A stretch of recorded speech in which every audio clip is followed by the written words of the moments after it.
All right, let's get rolling. Welcome to this month's Q&A. Welcome to the Q&A, to the school Q&A. I'm glad you're here. My name is Blake Choisnet, founder of the Rental Roadmap. Started a real estate portfolio in 18 months, multi-million-dollar portfolio, 2 years retired, 5 years multimillionaire. First in my family line, and not the last. So today, what we're going to be doing is we're just answering all your questions. Any questions that you've got, send them over in the chat. But here's how it works. If you're watching on any social platforms, you can send over your questions, but first priority goes to the people that's on the Zoom call. So Arun, Rob, and the others, first priority goes to you. So as you send questions over in the chat, I will answer those first. We'll also look at the Ask Blake questions. So blakeshwaney.com/ask. You can submit questions there. If you know you're not going to be able to be here, I'll get those answered. And for those on the Zoom call, if you have any questions, feel free to send them over. Again, if you're watching on socials, I'll follow up with you. I'll check in on your comments and make sure that those get answered as well. But that's the priority. That's how it rolls. That's how it works. If you have more questions about how to work with me and my team, go to 90dayrentalroadmap.com. And that'll answer some questions. If you want to ask questions on here, great. I'm happy to answer them as well. So let me know if you got any questions, and I'm happy to get them taken care of. All right. Sound good? Thumbs up? Great. All right. We will get rolling. All right. First question. Boom. I'm unable to attend. Will it be recorded for us to view afterwards? Jeff, yes, it will. It's in the school community. So if you go to school.com/rentals2wealth. That's rentals, the number 2 wealth. And you go into the classroom. The Q&As are in there for you to watch. There's hundreds of hours of Q&As in there, and I'll take care of you there. Another way to get there is blakeshwaney.com/community. It'll put you in the right spot, and that is usually up within 24 hours, usually sooner than that, but within 24 hours. All right, next question. Ken asks, where do we find a good rehab analyzer? Where do we find a good rehab analyzer? There's some sub questions here, and the sub questions are how do I analyze rehab? Like, how do I analyze rehab? Usually, I'll tell you this: if you find a really good tool that works really fast, it's not very accurate. In the same way that the Z estimate isn't accurate. Doesn't mean that it's not valuable or there's no value to it. It just means that it's not accurate. The faster the tool is, the easier it is to use, the less accurate it is in this space. So what I'd say is we need to go a level above your question, which is, how do I analyze deals? How do I analyze deals so that, one, I have the due diligence, and I have the due diligence that I need. And on top of that, that due diligence actually saves me money. So all while not wasting all my time analyzing every single property that comes through. If you put an hour into every single property that comes through, you're wasting your time, because a certain percentage, call them 50% of them, call them 75%, depending on your market, aren't going to be good. They're just not going to be helpful. So the way that you analyze deals in order to minimize your risk and make sure that your due diligence is taken care of while protecting your time and investing your time in the right stuff is 3 steps. The first step, make your best estimate. The second step, refine that estimate if it passes the first step. And the third step is get your experts involved. So when you're investing, whether it's local or remote, most of the people I work with are investing in cash flow markets, and 90+% of America don't live in cash flow markets, so they're investing remote. You need to have a local team in place. So here's what this looks like practically. Let's say you're doing a BRRRR deal. That means you have 6 numbers you got to find. You got purchase, rehab, rent, ARV, insurance, taxes. Insurance and taxes are pretty simple. In fact, I'll go through those first. Taxes, usually you can find them on the Zillow page. They're linked there. If they're not on the Zillow page, or you want to make sure you get the exact number that was paid in the last tax year, you need to go to the county assessor's website and look up the property search. You search that property, you find the previous year's payment, you divide that by 12, that's your monthly payment. All right. Now with insurance, one of the challenges with finding insurance is if you look up on one of those random websites, you say, what's insurance for this property? It'll say, oh, it's probably between $100 and $250 a month. The problem with that is they're making a lot of assumptions, and you can really put yourself in a tight spot where you assume, okay, it's probably, let's say 175, halfway in there. But that's not, it could come out at 325 because that's not a real quote. So what I recommend in my process, in fact, for those of the people on the call, I'll extend this to you. Go to blakechouinet.com/insurance. I partner with Obi, and Obi is OBIE. And here's what happens. When you go on Obi, you put the address in, you answer a few questions, and in 60 seconds, you can get an actual quote. What this does is it gives you a real quote to use. It's active for 30 days, but you don't have to commit to it, right? So you've got it out there. You know your worst case scenario is paying that much money. Then down the road, if you get under contract on it, you're closing on it, you can go do your additional due diligence and quote it out to 5, 10 different insurers or to an insurance broker, save $20 a month. Easy. But if you don't have the time to do that, you go ahead and close on it. You execute that OB insurance policy. And then in 1 month, 2 months, 3 months, if you want to redo your insurance, you can redo it. And you'll get, it's prorated to you. So you don't have to pay that money unless you use that time frame for the insurance policy. So that's those two things out the window. They're easy. The other four, the core four, purchase, rehab, rent, and ARV, those are the hard ones. So for each of those, you're going to start out with your best guess, just your best estimate. And transparently, your first initially at investing, your guesses are going to suck. They're not going to be that good. But if it passes the sniff test, and you say, oh, it looks like it could still be a good deal, you need to go on to step number 2. So practically what that looks like is on ARV, you can literally just give your best guess. Okay, on let's say a 3-bed house or a 3-bed, 1-bath, 1,400 square foot house, you think, okay, it's probably worth 130. Just finger to the wind. Okay. Then if it passes the test, or you say it's close enough and my guesses I know are pretty inaccurate, so I'm going to go to step 2 no matter what. Fine. Great. That's your first step on ARV. On rent, the exact same thing. In fact, you can use Rentometer if you want to, or Zillow's estimate. That's fine. On rehab, what I recommend is using price per square foot. So this goes to your specific question, Ken, which is how do I evaluate? Your question is how do I find a good rehab analyzer? But your real question is how do I evaluate rehab with a high level of certainty that doesn't waste all my time? All right, and there are some rehab analyzers out there that you just say like, hey, how much does this cost? But it's not going to give you a very accurate estimate. So the first step there is price per square foot. For cash flow markets, now this is not for appreciation markets, but for cash flow markets, you're looking at anywhere between $10 and $40 a square foot for rehab. So if you've got a 1,000 square foot house and it's $10 a square foot, you're looking at $10,000.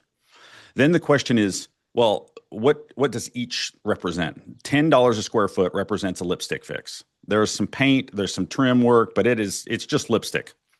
It's cosmetic in nature. $40 a square foot is a complete gut job. So that's characterized by interior walls down to the studs. You can see the plumbing, you see electrical, you have boards up on windows because windows are probably broken and you got to replace all of them. Major roof damage or ceilings that the drywall has fallen through. You have major drywall leaking through, and that's characteristic of the majority of the house. So yesterday we just analyzed a deal on our rental roadmap coaching call, and there are really only 1 or 2 of the rooms were significant rehabs. All right, it was characterized by those things I just said, but the rest of the house was more like cosmetic. All right, so we balanced those. So you're between $10 and $40 a square foot. So then the reasonable question would be, well, how do I determine what number exactly to use if it's not 10 or 40? Make your best guess. So practically what happens in my head and in my students' head, what they're doing is they're looking at this and they're saying, okay, is it cosmetic? No, it's way more than cosmetic. Is it a full gut? No, it's not a full gut. Okay, is it halfway in between? No, it's probably closer to a full gut. Okay, $30 a square foot. 25 would be halfway in between. 40 is a full rehab. So let's just go a little bit closer. $30 a square foot, maybe $35 a square foot. So for a 1,000 square foot house, you're looking at $30,000 to $35,000 for rehab. All right, so that's the first step. You put all those numbers in. Does it math? You got to know exactly what a good deal is from a math standpoint, not a feeling standpoint. Deal analysis, the goal of deal analysis is to make it a math question, not an emotional question. Because once you get your emotions involved, you make stupid decisions. You lose a bunch of money. So it has to be a math decision. So That's why we make decisions ahead of time as to what a good deal is. And we define those metrics ahead of time. So you put all that information in. Okay, it passes the step one. Let's move on to step two. Step two is to do more analysis and refine your numbers. So what that looks like on ARV is you go run comps. You go look at comps. And if you guys need a good comping cheat sheet, for those on the Zoom call, I'm happy to put mine in the chat. If you guys want, just let me know, send it over. Say, yeah, I want it, send it over. I'll send you my comping cheat sheet. I have requirements, things you must do, recommendations, things that are good best practices, and some adjustments for if there's an additional bedroom, additional car garage, as opposed to, it's detached, attached, those things. So you're running comps, you're trying to find properties that are similar to yours. It's short for comparables. So your goal in a perfect world, you can find a house that is exactly a carbon copy of your house right next door. All right. So if it's a 3-bed, 1-bath, 1,000 square foot house, yours is a 3-bed, 1-bath, 1,000 square foot house made the exact same year by the exact same builder, right? With the exact same team. Now that's not going to happen. So your goal is to get as close to that as possible. All right. So there's some rules that like you want to stay same bedrooms. Arun, I see you over there. Let me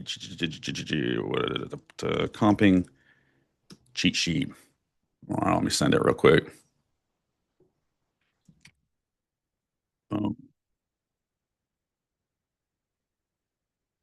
In fact, let me just you can bring that up, Arun, but I'm going to share my my desktop with you guys so that you can see what the comping cheat sheet looks like. So the requirements are it's got to have the same beds within 1 bath and within 20% of square footage. Because if you compare a 1,000 square foot home to a 3,000 square foot home, you're going to massively underprice your property. Because the larger the square footage, the lower the price per square footage. There's a lot of compression. In the same way that if you have a 900 square foot 2-bedroom house, if you take that price per square foot and compare it to a 5-bedroom 3,000 square foot house, you might end up with a massive price per square foot because there's some just baseline value of a property that's included in having a physical structure. So you can't expand that to all square footages. So you got to be within 20%. Condition needs to be similar. So if you're looking for rental grade, if you're evaluating what's my ARV for a burr, it's got to be retail grade. You can't be comparing it to, or it's got to be rental grade. You can't be comparing it to retail properties. But what you can do is if you find a retail property that's a perfect comp outside of that, you can say, all right, well, which of these properties is going to be worth more? If this is a perfect comp, I know the retail property is going to be worth more than mine. So that's a ceiling for me on price per square foot and on the property value. That's a ceiling for me. I know my property is not worth more than that. All right. Within 15 years, build property type. You don't want to do 2 stories for comparing to comp to a one story, and then don't cross any major highways. Just don't do it. You're more likely to time travel than get an accurate ARV estimate than when you cross major thoroughfares. And then you see the proximity, or you get the recommendations as well. One other thing is when you're looking at rent versus ARV. This isn't as big a deal, but ARV, you want to only look at sold listings, especially in a market like today. You only want to look at sold listings because you want to know what it sold for exactly. You don't want to know what it's listed for, because in today's market, it could be listed for 2 days, but it's massively overpriced. You don't know. And if it's on the market for 90 days and they haven't made a price change in 90 days, you don't know if it's $20,000 off or $200,000 off. So just don't use it. But find 3 to 5 comps and then make a reasonable estimation of what your ARV is going to be. You should be very confident within $5,000 of property value on your ARV. If you're not, find more data, get more information. So use these resources to help you evaluate what your ARV is going to be. That's step number 2. Then for rehab, what you're going to do is you're going to go through pictures and videos on the property, and you're literally going to list out all the things that need to be done. Now, you might be saying, Blake, you're crazy. Like I don't know anything about rehab. Right. But this is just a skill. It's a skill to build. Just like my son's learning how to ride a bike right now. It's just a skill. That's all it is. Same with emotional regulation. Same with getting a 6-pack. It's just a skill to learn. That's it. And if you put the time in to learn, you work hard at it and you focus, it's just a time thing. You're going to make progress. The problem is most people do this slowly or on the side. They don't have any focus. They're not really committed. And then they say, well, I've been working on this for 5 years, but I haven't closed the door. Real estate might not work. Of course it works. I mean, tons of people are becoming millionaires, billionaires by investing in real estate. That just means you're doing something wrong. Doesn't mean you're terrible. It just means you're doing something wrong. You got to fix something. So on the rent side of things, you're going to run comps the exact same way that you do ARV. But with rehab, you just need to build the skill. So it's going to suck at first. That's okay. You got to get better at it. The way to get better at it is you have to put a number on paper and let yourself be wrong. You want to be wrong. That's the way your brain recognizes and recalibrates what is actually accurate. The same way if you're cooking a meal and you say, oh man, I wonder if garlic would be good in this meal. You try it. And then if you taste it and you say, this is terrible, probably shouldn't put garlic on that next time. Doesn't mean garlic's terrible. It's delicious, but you don't want to put it on ice cream. It's a trial and error thing. Your goal is to, when you're trialing and erroring, you're doing it in a position that you're safe. Like with my kids, my boys, I want them to do dangerous things safely. Same with this, same with investing. You want to do very, very valuable things that might have some risk involved, and you want to do it wisely with discernment and protection. That's all this is. So when you're going into evaluating rehab, you're going to list out everything that needs to be done. All right. So you've got interior paint throughout, flooring throughout. I need HVAC replacements. And then you're going to put a number to that. All right. On each line item, put a number to that. Everything is as nitty gritty as, okay, I probably need some landscaping out front, $500. If the number is less than $500, don't put it on there. Like, don't put, I need a new outlet cover for the second bedroom, $3.50. Don't do that. Anything less than $50, leave it alone. Or anything less than $500, leave it alone. Then you're going to total up all those values, add 10%, and that's your new value. And you're going to be more accurate than your price per square foot. All right. So that's your second step. If you need a cheat sheet for estimating rehab costs, rehab estimator, I know that, let me find this. Where is this? Yeah, this is the copy. But if you want this rehab estimator, I'm thinking Arun probably does. Send over a comment, and I'm happy to send it over to you so that boom, you got practical examples of the things that you need. Because when you write things down, like, okay, I've got a full bathroom remodel here. I need a new front door. I need all of those things. They're just a number. Now you could go and look it up on Home Depot, right, or Lowe's and find out how much is a door, but that's not going to tell you what the labor costs are. Right. And now that might be a little bit simple, but labor costs on other things might be a lot more difficult. Like, for example, painting, exterior paint, easy. Paint is not the most expensive part of painting. It's the labor. Whereas for things like doors and outlet replacements, labor is not the most expensive cost. It's the materials. So for those, in fact, I'm just going to go ahead and send this over right here. This is this is the rehab estimator. It will help you with level 2 analysis. So this actually might foot the bill for what you're talking about. As you make these lists, these are ballpark estimates for what you can expect pricing to be. Again, this is in cash flow markets. This is not for the Bay Area or Portland or Nashville or Austin, Texas. Those are different. They're much higher, but this is what you can expect for those prices. And the goal is to just put a number on paper. All right. So I've sent that link over in the chat for you guys to use, because that's all you're doing is you're adding up all those numbers. Now, the next step is the most important step. It's the one that protects you the most, and that's get your expert involved. If you were to say, who is an expert at determining rent for this market, for Toledo, Akron, Birmingham, Indianapolis, who is the expert at rent? It's your property manager. They literally spend all their life, their entire life is focused on this. Their entire career, their well-being is devoted to finding out what's the amount of rent and what's the rent that will get butts and seats. How do I get people in there? For investors. That's what they do all the time. That's why you have to have a good property manager. If you ask the question, well, who is the expert on knowing what the value is for this property? What would it appraise at? That's an agent. Literally, that's literally what they do with their entire life. They list and they buy properties for people. So they've got to figure out what's it actually worth. And when they list properties, they're running comps. So you want them to tell you what it's worth. All right. So that's the second part. Then who's the king or queen of rehab estimates? Who knows exactly what it's going to cost? A general contractor, somebody that's actually going to quote you out. They're going to give you a quote, a line item quote, and say, hey, this is how much I will charge to do that. So that's why you need to have really good team members. And whenever this is just a pro tip, whenever they give you a value, you want to ask why, like how they came to that value. It could be the exact same, down to the cent, what you came up with, but ask them why, because you're trying to get their expertise into your head. So for example, rent, you said 1,300. Why 1,300? What's your plan? Would we list it at 15 and then stair step it down? And you're saying that I would bet my firstborn that I can get 1,300? Or are you stretching on 1,300 and you think for sure we're definitely going to be able to lease it for more than 1,050? Those are different things. There are different risk tolerances, and you've got to understand how much risk is involved in each deal, because the more that you can understand the risk, the lower the actual risk becomes.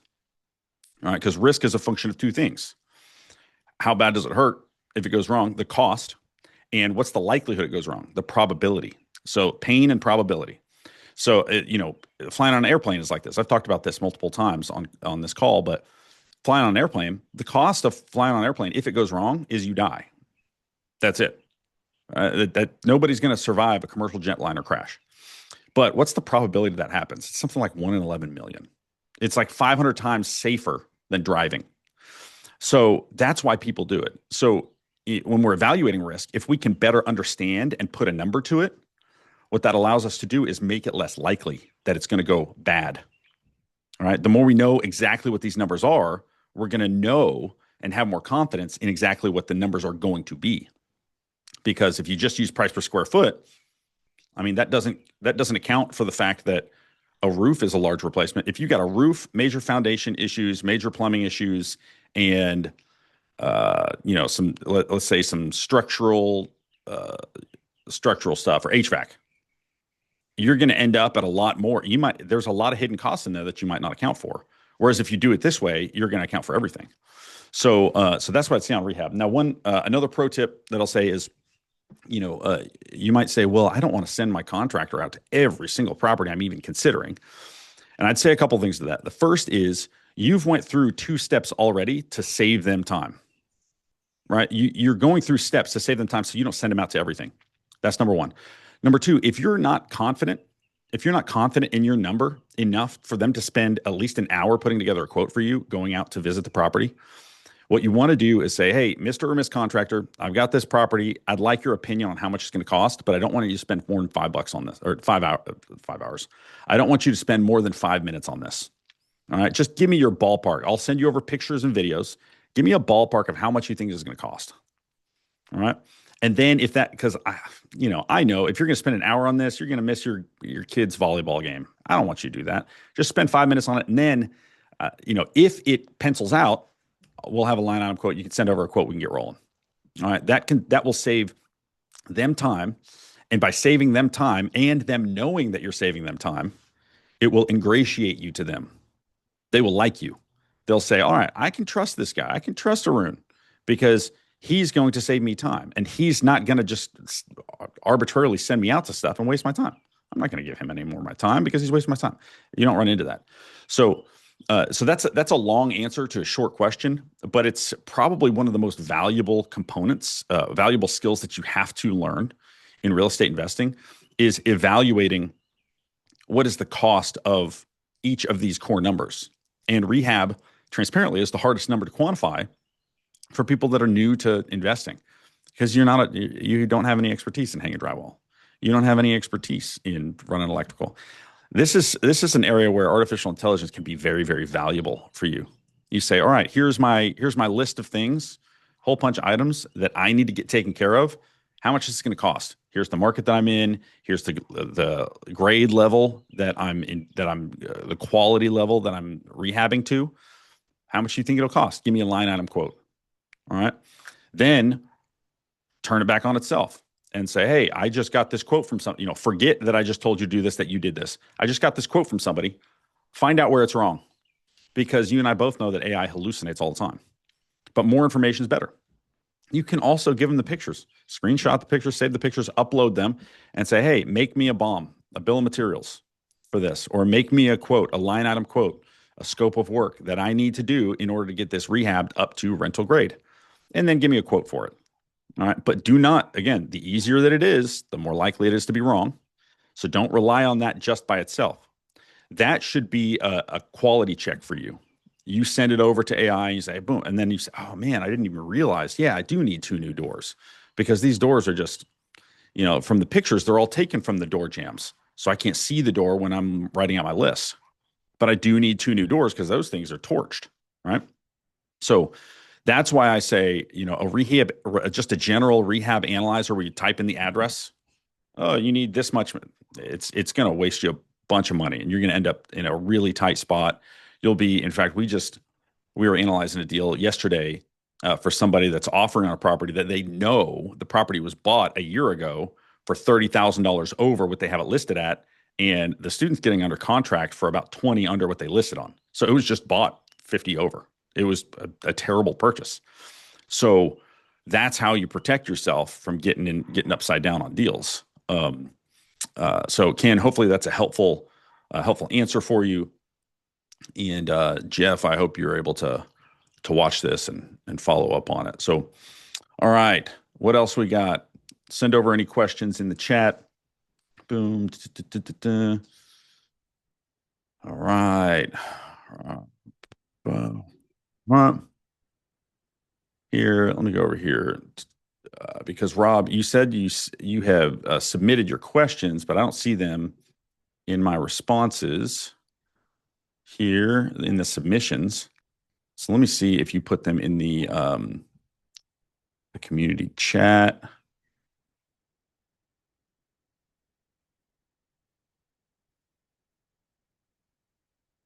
Yeah, Rob, I don't see it.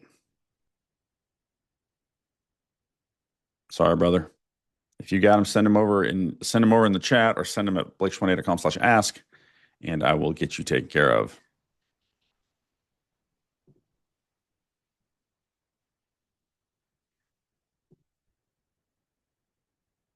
All right. Okay. All right. A couple questions. Okay. All right. All right. Next question. Where we at? Is now a good time to invest with interest rates so high? Good question. I'm going to address this in a couple. Yes, through a couple lenses. The first is the backdrop, or the subtext of this question is fear. It's, is now a good time to invest? This is likely coming from a place of, or from a newer investor, like, oh, should I start investing now? The best time to start investing was yesterday. The second best time to start is today. If you look historically, home prices in the United States, if you're holding long term, they only go up, right? The people that you talk to 2 different types of people that owned real estate in 08, 09. Some of them, one person, they lost all of it because they bought wrong. They didn't do the due diligence we just talked about. So they just bought wrong, and they bought because loan products, they were giving 120% LTV loans to people, like ninja loans, no income, no job. You didn't have to have any income, no job, and they would give you 120% of the loan you were asking for. So if you're buying a $200,000 house, they'd say, hey, we'll cut you a check for 40 grand at closing, and you get the house, and you don't bring anything to closing. Cool. Awesome. Well, what's the problem with that? The problem with that is you took out a loan for $240,000. The property is not worth $240,000. It's worth $200,000. So then let's say the market goes down 10%. Now it's not worth $200,000. It's worth $180,000. But let's even say this is 3 years later, and you haven't paid your loan down from $240,000 to $180,000. $240,000, maybe you've paid it down to $230,000. So now you owe $230,000 on a house worth $180,000. You're screwed. Those people bought wrong. They bought the wrong properties, and they made a number of failed assumptions. So that's one type of person. They lost all of their properties. The other type of person is someone that's like you're talking to, and you're like, man, how did you get so just bonkers wealthy? How did you make so? How do you have so much money? How do you have all the flexibility in the world? You don't have to work. You're out here on a Tuesday doing whatever you want. How did you do that? Well, I owned a bunch of property through '08 and '09. Oh, well, how did you not lose it? Well, I bought it the right way. All right, I bought it knowing that I could cash flow, and I bought it at a point where I had the margin to protect myself. Now loans, part of that is done for you in that you're buying and refinancing at 80% LTV. So the likelihood that the market's going down 20%, especially in cash flow markets, is almost zero. If that happens, the entire economy is just tanking. So the likelihood of that happening is just almost zero. But even if it did, you would still have people to rent, because when people get foreclosed on, what do they become? They become renters. That's it. So the reason I say that is because when you're asking this question, it comes from a place of fear, which is I'm scared to invest because I don't want to lose all my money, or I don't want to look stupid, or I don't want to get in at the ceiling. All right, I don't want to jump into the ceiling. I want to time the market. You can't time the market. It's impossible. One, you're very unlikely to know. And if you were the one or two people that actually knew exactly where the bottom of the market was, you wouldn't have the courage to jump in. If that is your beginning point, you wouldn't jump in, because you'd say, well, maybe it'll go lower, or maybe this isn't the bottom. Maybe I should, right? You just wouldn't. So that's the first thing, is it comes with fear, and there's the subtext of fear, and fear is the most contagious disease in the world, the most contagious disease in the world. And so you've got to recognize that. That's not good, bad, or indifferent. It's just how your brain works. Your brain isn't meant to make you happy. It's meant to help you survive. So fear is a major component of that. The real question is, what are the obstacles and opportunities in today's market that make it a good time to invest? So let's talk about that. The obstacles in today's market, one is money. The cost of money is high. So interest rates are high. There's lower transaction volume, and so lenders are a little bit more stingy with who they're lending to.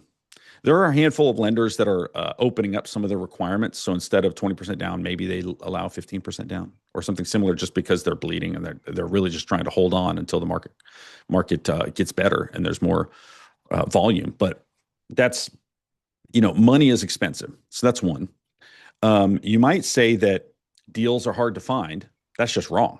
Deals are easy to find. There are deals everywhere. I just had a student on our last call say, man, my biggest problem is there's too many deals, and I don't know, like, how many is too many for me to take on. He just got under contract on 6 properties. He's like, is 6 too many? Is 10 too many? Is 2 like which is the most, right? Like, what's the right number? Because there's so many deals out there, and I don't want to miss out on them, right? That's the goal. So there are deals everywhere. Inventory is up. There's more inventory in the United States right now than there has been over the last 3 months. That means there's more deals. It's a buyer's market. So that's just not true. So the obstacles primarily are on the money side, not on the availability of deals. So and I'm talking specifically about cash flow markets. If you look at a lot of the trends, a lot of people are pivoting to cash flow markets because it's the benefit of the affordability. People complain about the affordability of housing in the United States. So they're saying, oh, well, these places you can buy a 3-bed, 2-bath, 1,600 square foot house that's in great shape for $110,000. Maybe I should go there. So those are the obstacles. But what are the opportunities?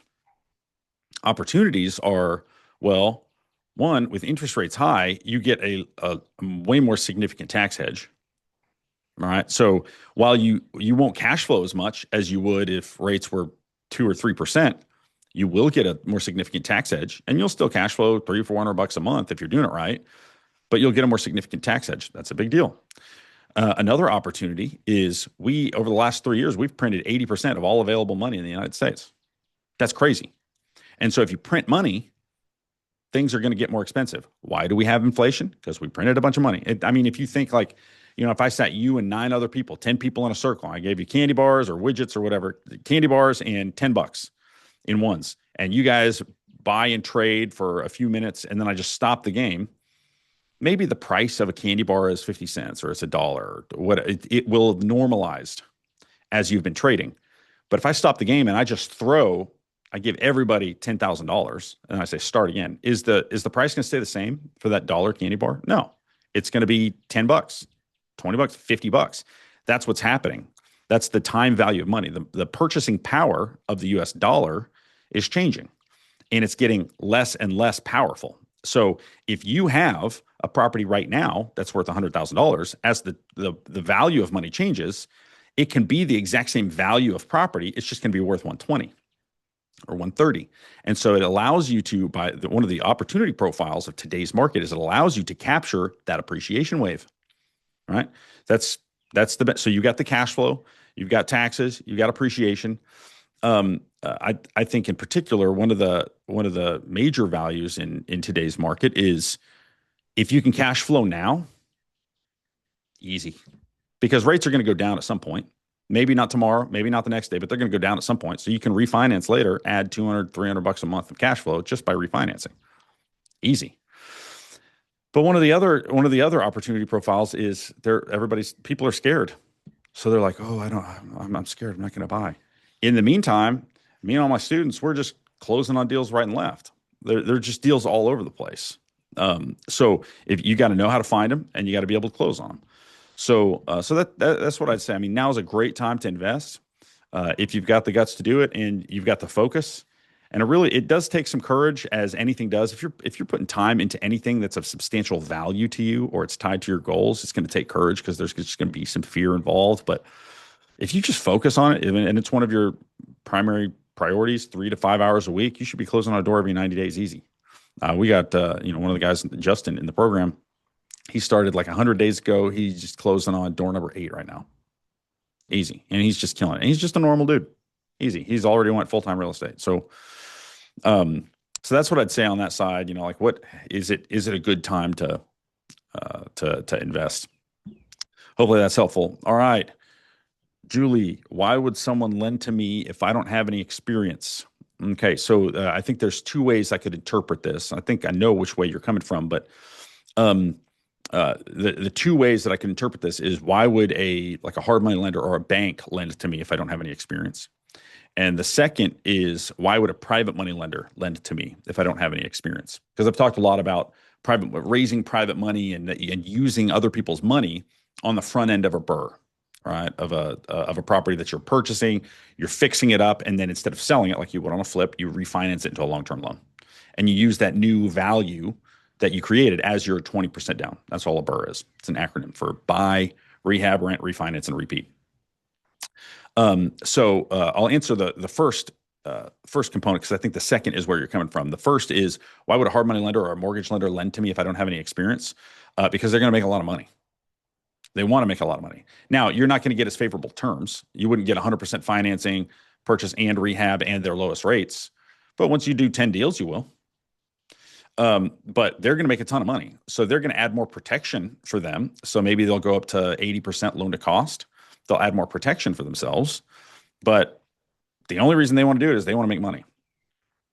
Now, on the other side, if you're asking why would a private lender lend to me, the answer, even if I don't have any experience, the answer is because they're going to make a lot of money. So they have a number of options on where they can put their money. They could put it in index funds and make 8%, 10% maybe. They could put it in CDs, mutual funds, bonds, anywhere from 2 to 6%, high yield savings maybe. But if they want to make more money with a similar risk profile, they can do private money lending. So if they do private money lending, they can make 18, 22, sometimes 24% on their money with very, very low risk. And so even though you don't have any experience, you have to figure out, how do I get them to trust me? All right. And trust has 2 components. Character is one, and competence is the other. So character is, are you a good person? Are you mutually aligned with their goals? Or at least ideologically aligned? Like the goal, for this type of relationship is, I want to make money and you want to make money. When they're evaluating the character component, they're asking, does Julie want to make money in a way that screws me out of making money? Or does Julie want to make money in a way that actually makes me money too? And that is the case. for private money lending. So that's their situation. They'll evaluate your character. And character is one thing that's hard to change over a short period of time. And so usually you've already made your bed and you get to sleep in it. So if your character is bad, you just got to start fixing it. But usually that's not the problem. And most people, from a private lender standpoint, they've got a good BS meter. Typically, the more money that you've developed specific skills that allow you to have more money, and one of those is sniffing out BS. So they're able to evaluate that more easily. Competence is the other side. So you got, as far as trust is concerned, you got character, and then you got competence. Competence is, do you know what you're doing? So, for example, do I trust my brother? Well, yeah, it depends on what we're talking about. If it was, will I give him my kids if I get hit by a bus this afternoon? Yeah, I would, because he's a great dad. He's a great man. Would I let him operate on my brain? No, because he's an idiot when it comes to brain surgery. And he would actually try his absolute best, but he would kill me if he did brain surgery on me. So I'm not going to let him do that. So you've got to have competence in the thing that you're working on. The problem with being a new investor is you don't have that competence. And you have to position yourself to them to show them what your competence is. So, of course, if you haven't put any time into practicing this or learning it or doing the due diligence, you're just saying like, hey, I think I'm going to try this out. Yeah, they shouldn't lend to you. But if you have done the due diligence, you've been studying it, working on it, you got a coach, you got a mentor, you've been going to RIA meetups, you're connecting with other people, you've got ways to protect yourself, then there's no reason they wouldn't lend to you. Their biggest protection is the property itself. They have the first position lien. So when you buy the property, if you run off with their money, they have a first position lien. They take the property. On top of that, good private money lenders are also requiring a personal guarantee. And you might say, oh, that's really scary. But every loan you're taking out has a personal guarantee anyway. I mean, until you're up at like commercial money in the 7, 8, 9 figures, you're not getting non-recourse loans anyway. So adding a personal guarantee just says, hey, I'm going to pay you back. So if you're taking on a property that is $100,000 in value and your net worth is $5,000, yeah, either the rates are going to be more expensive or they're going to require a lot more margin in the deal in order to fund that deal. But this skill, this why would people lend to you, has more to do about your ability to communicate the value you bring to the table to them than it does your actual skill set at all. It's more of like a marketing sales thing. Like, can you communicate to them how you help them accomplish their goals? It's like, it should be, if you're talking to the right person, it should be like giving them a cool glass of water in the desert. And so, the types of people that are good, that private money lending is right for, is somebody that says, oh, I've got some money at it, but I don't want to leave it in the market. It's too volatile with things in Iran going on, and Reddit can take over the stock. It goes up, down, around. Who knows? I want more predictability, but I also want to make more money than I'm making in my savings account. I'm making 0.23% in my Wells Fargo account. And I want it to be reasonably liquid and protected. Like, I want it to be safe. For those 3 areas, private money lending is perfect. And if anybody's listening to this and they say, oh, like, I want to learn real estate, but maybe now's not the time, but I do have 6 figures, 7 figures that I want to make some money on, send me a message, send me a DM, send me in the chat, put PML, and we'll reach out to you and we'll talk to you about whether it makes sense for you to lend to our students. That's not an opportunity for everybody. It's got to be the right fit. But I lend on private money deals because it's great money. It's the easiest money I've ever made. So reach out and either at PML@BlakeChoisnet.com. That's private money lending, PML@BlakeChoisnet.com, or send over a chat here, or send me a DM, or respond to the texts that you get for your reminders here. And we can talk about whether or not that makes sense. But long story short, they would lend to you because they want to make money. And that's it. They want to make money. All right. I know we're getting up close to the top of the hour. If anybody's got any questions here on the call, feel free to send them over. Otherwise, I'll do one more question, unless something comes up in the chat. I'll do one more question and then we'll go ahead and wrap up. But all right, Brock asks, what market did you start with, and what remote market do you recommend now? Or what remote market did you start with, and what remote market do you recommend now? I started with Abilene, Texas.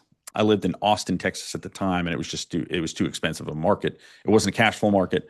I would need six figures for 20% down. That was more than I was making on a yearly basis. So that just wasn't going to happen. So I started with Abilene, Texas, because it had a great cash flow profile. You could buy $100,000 property, or you could buy a three-bedroom, two-bath house for $90,000 to $100,000, and it was in good shape. That wasn't a distressed property. My first deal I bought for 18,500 bucks. I put 24 into it and appraised at 110. And so I did a cash out refinance, walked away with 35 grand, and which was about half of what I was making at the time, probably a little over half of what I was making yearly at the time in my salary in my W-2. And then I just went and bought two more properties with that as 20% down. So I would say if you're looking at Abilene, Abilene's good. It's a good market right now, but it's just good. It used to be awesome for cash flow. There's a big AI facility that is in just outside of Abilene, and so home prices are going up, and rent has yet to catch up with it. And that's typical whenever a market transitions from a cash flow market to an appreciation market. But yeah, that's where I started. Markets that I recommend now. I've got a market analysis, or like essentially how to find the money pot markets. It's what I call my money pot method. There's probably 50 to 100 cash flow markets in the United States. But you've got to figure out, you got to make sure you pick the right market before you start investing. Because if you pick the wrong market, you're screwed. If you try to, if I went to Home Depot to buy baby clothes, I could be the best father in the world, and I'm not coming home with anything helpful. The same thing is true of real estate. If you try to buy a cash flow property in Austin, Texas, or in Orlando, yeah, you're screwed from the get-go. So you got to find the right cash flow market. The markets I'm seeing really good deals coming out of right now: Macon, Georgia; Akron, Ohio; Toledo, Ohio; Birmingham, Alabama; Montgomery, Alabama; Jackson, Mississippi; some Indianapolis. I mean, they're all over the place. So those are a handful that I would recommend that I think that have really yielded some really, really good stuff. So hopefully that's helpful, Brock. All right, great. Well, thank you for joining this month's Q&A. Like I mentioned, this recording will be uploaded into the group. If you want to learn more about investing in real estate and get connected with other people in our free community, go to blakeshwanney.com/community. If you want to learn how to work with me, become a student, and see how you can get your first property in 90 days without any money out of pocket, or without a bunch of money or any expertise or anything like that, without living in a good market, go to 90dayrentalroadmap.com. That's 90dayrentalroadmap.com. Fill out the application, see if we're a good fit to work together, and schedule some time for us to talk. And we'll go through a strategy session and talk about what your goals are and what you're trying to accomplish. See if it's a good fit for us, and we'll go from there. So again, that's 90dayrentalroadmap.com, 90dayrentalroadmap.com, and we'll connect there. All right. Other than that, thanks for joining. We'll see you next month on next month's call, and happy investing. See you guys.